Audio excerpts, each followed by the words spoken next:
On the surface, Underworld's Everything Everything stands as one of the all-time best live electronic albums.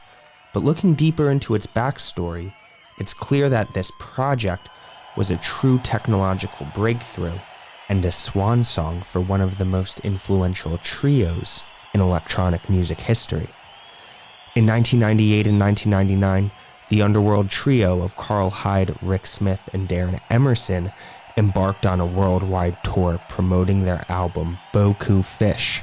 Expectations were through the roof for this album, not only because of the success of the trio's first two albums as Underworld, with Dubnobasswithmyheadman and Second Toughest in the Infants, but also because of the rampant crossover success Underworld experienced with the inclusion of their single Born Slippy in the film Trainspotting. It was Rick Smith's idea to record different nights of the Beaucop Fish tour to create a live album experience.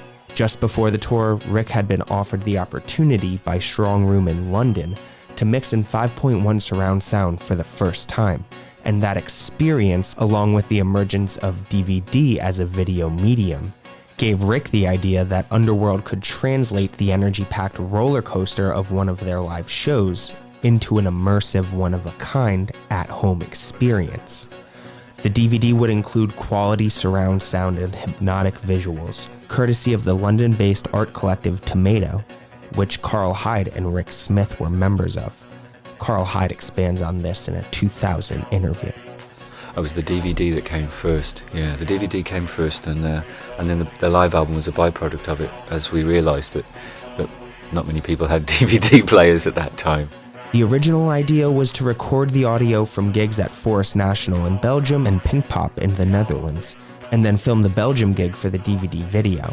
But the video production from that gig wasn't up to Underworld standards for this project, and it actually put a damper on the whole thing until they dug around in their archives and started to pull out clips from past gigs throughout the tour.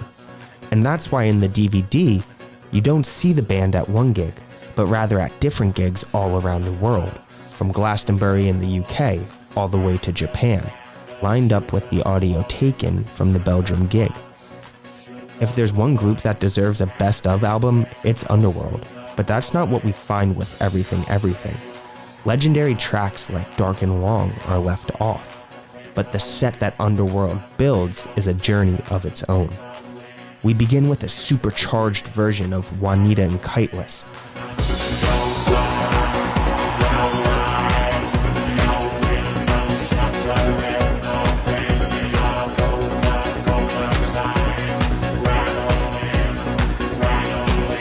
The following three tracks are Cups, Push Upstairs, and Pearl's Girl, which is a relentless push upwards, just to exhale and turn inward with an emotional rendition of Jumbo.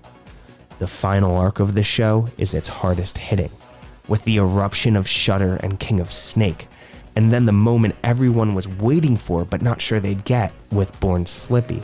But the climax comes with a legendary mashup of Rez and Cowgirl, a true plunge from heaven down to hell, only to ascend again as the iconic Rez melody shines through to end the show.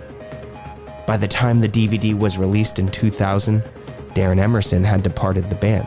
His Global Underground 15 in Uruguay would mark a new era of his career, as Karl Hyde and Rick Smith would continue onward with Underworld as a duo. Everything Everything was this trio's last waltz, and more than 20 years later, we are still dancing to it.